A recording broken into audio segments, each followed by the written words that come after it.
Hello everyone, welcome to मीहास wonderful garden. Friends, आज का मेरा पौधा है गुलाब का पौधा। आज के इस वीडियो में आप जानेंगे गुलाब में लगने वाली बीमारियां और उनको ठीक करने के तरीके।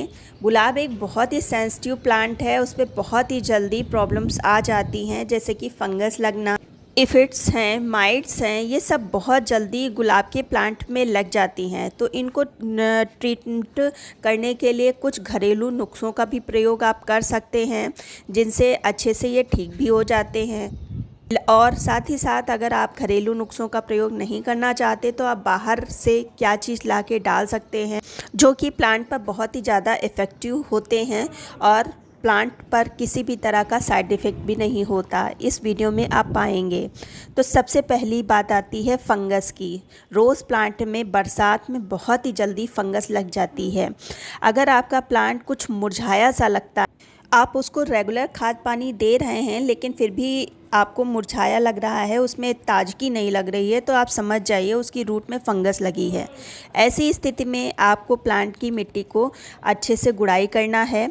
मिट्टी को हल्का सा सूखने देना है, बहुत ही ज़्यादा नहीं सुखाना है। मिट्टी को एकदम ड्राई नहीं करनी है जिससे रूट सूख जाए। बस गुड़ाई करके 1-2 दिन के लिए छोड़ देना है, धूप हल्की हो तो, वरना 1 दिन के लिए ही काफ़ी है। फिर आप उसमें पानी में घोल के फंगीसाइड का प्रयोग कर सकते हैं, चाहे आप साफ लीजिए या बेविस्टीन लीजिए। दोनों में से कोई एक फंगीसाइड पानी में मिक्स करके आप रूट जोन में डाल दीजिए। 1-2 बार के प्रयोग से जो रूट में अगर फंगस लगी है तो वो ठीक हो जाती है। अगर पत्तियों पर फंगस लगी है तो पत्तियों पर कुछ आपको काले काले से धब्बे से नज़र आएंगे, तो उस पर भी फंगीसाइड का आप स्प्रे करिए। रेगुलर आपको करना है और ख़ासकर बरसात में तो ख़ासकर आपको करना है, क्योंकि बरसात में अधिकतर पत्तों पर फंगस लग जाती है। तो वही फंगीसाइड का प्रयोग करिए स्प्रे करने के लिए। और अगर आपके पास फंगीसाइड नहीं है तो घर में जो सोडा होता है उसका आप प्रयोग कर सकते हैं। उसको पानी में घोल के डाल सकते हैं। 1 लीटर पानी में आधी चम्मच आप घोल के डाल सकते हैं और प्लांट के ऊपर स्प्रे भी कर सकते हैं। सोडा जो होता है वो नेचुरल फंगीसाइड का काम करता है। दूसरी जो प्रॉब्लम बहुत ज़्यादा गुलाब में देखने को आती है वो है स्पाइडर माइट्स की। इसमें आपने देखा होगा कभी कभी प्लांट पर जाला सा लग जाता है, जो पत्तियां हैं वो नीचे की अंदर की ओर उमठी टाइप की हो जाती हैं। जब आप पत्ती को नीचे से अच्छे से देखेंगे तो ब्राउन ब्राउन से आपको कीड़े से नज़र आएंगे, बहुत ही छोटे छोटे से होंगे। ध्यान से देखेंगे तभी आपको पता चलेगा। तो इसके लिए आप मार्केट से एक्सोडस ला सकते हैं, लेकिन इसका असर प्लांट पर लगभग 15 दिन तक बना रहता है। तो 15 दिन तक आपको दोबारा नहीं स्प्रे करना पड़ता है। जब आप जैसे इमीडा का प्रयोग करते हैं तब आप 7-7 दिन पर आपको प्रयोग करना होगा। फिर अब जो तीसरी प्रॉब्लम आती है गुलाब पर, ये बहुत ही कॉमन है, वो है थ्रिप्स अटैक। आपने देखा होगा गुलाब की पत्तियों पर अक्सर काले काले से धब्बे आ जाते हैं, जो न्यू लीफ निकलती हैं वो जली सी लगती हैं और कलियां बिल्कुल ही काली सी हो जाती हैं, बिना खिले ही मुड़ी मुड़ी सी लगती हैं। ऐसा लगता है किसी ने उसका जूस ही चूस लिया है। तो ये सब थ्रिप्स के कारण होता है। इससे प्लांट को बचाना बहुत ही ज़्यादा ज़रूरी है। और ये अगर आप इंसेक्टिसाइड पेस्टिसाइड का स्प्रे नहीं करते हैं तो ये लगते भी बहुत ही ज़्यादा है। खासकर जब प्लांट नई ग्रोथ पर होता है तब तो ये बहुत ही जल्दी अटैक करता है। तो इसके लिए आप अगर घरेलू उपाय में बताया जाए तो आप नीम का पानी प्रयोग कर सकते हैं। नीम की पत्तियों को खूब अच्छे से उबाल लीजिए और उसको ठंडा करके उस पानी को आप प्लांट पर स्प्रे करिए।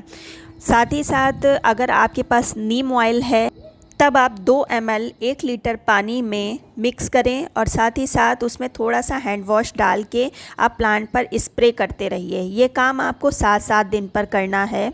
अगर आप बाहर से ख़रीदना चाहते हैं तो वही सिमोडिस और एक्सोडस, इस पे भी बहुत अच्छा असर दिखाता है, तो इसको प्रयोग कर सकते हैं। लेकिन बदल बदल के करना है। एक बार सिमोडिस का प्रयोग करिए तो दूसरी बार इमीडा, अगर आपके पास है इमीडा का प्रयोग करिए, या एक्सोडस एक्सोडस का प्रयोग करिए। जो भी इंसेक्टिसाइड या पेस्टिसाइड है तो उसको आप रेगुलर एक ही का प्रयोग करके बदल बदल के करिए। और साथ ही साथ होममेड अगर नुस्खों का भी प्रयोग आप कर सकते हैं तो करिए। अब बात आती है नेक्स्ट, जो इसमें बहुत ही ज़्यादा प्रॉब्लम देता है, वो है एफिड्स का। आपने देखा होगा कलियों पर काले काले से कीड़े होते हैं, जो कि ध्यान ना दिया जाए तो बिल्कुल काली कली हो जाती है, बिल्कुल ड्रॉप हो जाती है, तो उसको कहते हैं एफिड्स। ये बहुत ही ज़्यादा कॉमन प्रॉब्लम है गुलाब में। देखिए पिक्चर लगा दी है, क्योंकि कभी कभी तो हम पहचान ही नहीं पाते हैं प्लांट में प्रॉब्लम क्या है। तो अगर इस तरह से प्लांट पर कीड़े लगे हैं तो आप समझ जाइए एफिड्स हैं। तो इनके लिए भी आप नीम ऑयल का प्रयोग कर सकते हैं। एक दो बार धार से आप इसको हटा सकते हैं, लेकिन अगर प्रॉब्लम बहुत ज़्यादा है तब आप केमिकल का प्रयोग करिए। इसमें वही जो एक्सोडस मैंने बताया, सिमोडिस है, इमिडा है, यही सब फ़ायदा करेगा। और गुलाब का प्लांट है, फ्लावरिंग प्लांट है, तो इन्हीं सब पेस्टिसाइड इंसेक्टिसाइड का ही प्रयोग करना चाहिए। बहुत ही ज़्यादा हार्ड पेस्टिसाइड का, इंसेक्टिसाइड का प्रयोग नहीं करना चाहिए, जिससे कि पत्ते ना जलें, क्योंकि बहुत ही ज़्यादा हार्ड का हम प्रयोग कर देते हैं तो पत्तों पर इफ़ेक्ट पड़ता है, पत्ते जल जाते हैं। तो इसका आप प्रयोग कर सकते हैं। और एक गुलाब में सबसे ज़्यादा प्रॉब्लम होती है डाईबैक का, और अधिकतर अभी प्रूनिंग का समय आ ही रहा है, तो उसमें ये प्रॉब्लम बहुत ही ज़्यादा देखने को मिलेगी। तो जब भी आप प्रूनिंग करें, जब भी आप प्लांट को कट करें, वहाँ पर फंगीसाइड ज़रूर लगा दें, कि जब हम कट करते हैं और वहाँ पर पानी पड़ता है तो वहीं से ब्रांच काली पड़नी स्टार्ट हो जाती है। दूसरा, अगर प्लांट बहुत ही ज़्यादा डाईबैक मार रहा है तो इसका मतलब प्लांट की रूट अच्छे से काम नहीं कर रही है, तो आप दोबारा उसको रिपोर्ट कर दीजिए। उसकी रूट को थोड़ी देर फंगीसाइड के पानी में रखिए। रूट अगर आपको ख़राब लगती है, काली सी लगती है, तो उसको कट कर दीजिए। फाइबर रूट्स आपको पता ही चल जाएगी कौन सी हेल्दी रूट्स हैं, कौन सी सड़ने वाली हैं। तो काली काली सी जो भी रूट्स दिखे आपको, उतनी आप रूट्स कट कर दीजिए और एक अच्छी मिट्टी के साथ में उसको रिपॉट कर दीजिए। इस समय बरसात है, कोई भी प्रॉब्लम प्लांट में नहीं होगी, आप आराम से उसको रिपॉट कर सकते हैं। स्टार्टिंग में आपको 2-3 दिन के लिए शेड में रखना है, फिर आप फुल सनलाइट में रख सकते हैं। इस समय कभी कभी बदली, कभी कभी धूप निकलती है, लेकिन जब धूप निकले तो पानी का विशेष ध्यान रखिए। पत्तियों पर स्प्रे ज़रूर करें। अगर पानी की कमी हो जाएगी तब फिर प्लांट अच्छे से सरवाइव नहीं कर पाएगा, तो इस चीज़ का आप ध्यान रखें। जब 7 दिन हो जाए रिपोर्टिंग है, तब आप इस पर फर्टिलाइज़र दीजिए। आपका प्लांट जो डाईबैक हो रहा था वो हेल्दी हो जाएगा और प्लांट ग्रोथ भी करने लगेगा। आप ये सब कर के देखिए। और साथ ही साथ जो मैंने बीमारियों के लिए पेस्टिसाइड, इंसेक्टिसाइड और फंगीसाइड के बारे में बताया, उसको अप्लाई ज़रूर रोज़ पर करते रहिए, क्योंकि अगर एक बार बीमारी लग जाती है तो आपका प्लांट 1-1.5 महीने पीछे चला जाता है, उसकी ग्रोथ 1-1.5 महीने पीछे हो जाती है। तो प्लांट पर रेगुलर निगरानी बना के रखिए।